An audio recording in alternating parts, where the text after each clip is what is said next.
What's up, AFI? Dalton Wayne here again, your Southeastern Chapter's Veterans Liaison. Got another book review for you. This time I'm reviewing a fiction book. This is actually a collection of stories, the Nick Adams stories by Ernest Hemingway. Ernest Hemingway was famous for basically anything he's written is a fictionalized and or romanticized version of something that happened in his own life. Nick Adams is the quintessential fictionalized version of Hemingway himself. If you read Hemingway's short stories, the collection, which is much larger than this for sure, those stories go by date of publication.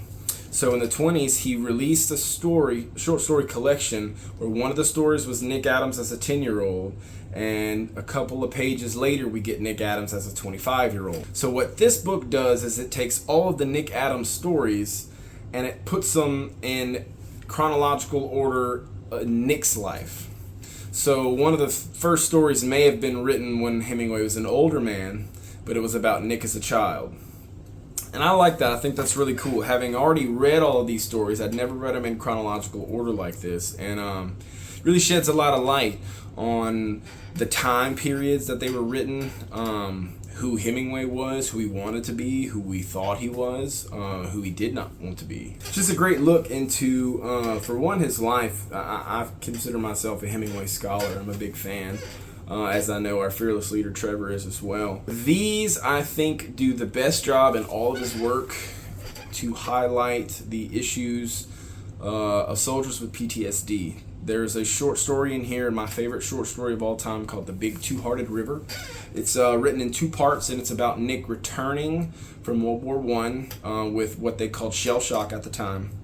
And he goes camping and fishing in the Upper Peninsula of Michigan, one of the last great places in the United States of America to this day. And that's just all he does. He just sets up a camp and he goes fishing. And in Hemingway's extremely poignant style, he says a mountain of words in only a sentence or two.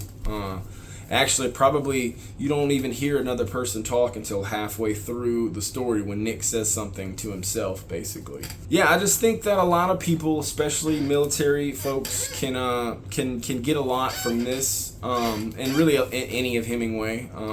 Trevor already reviewed The Sun Also Rises, which is an excellent take on PTSD and war injuries in general.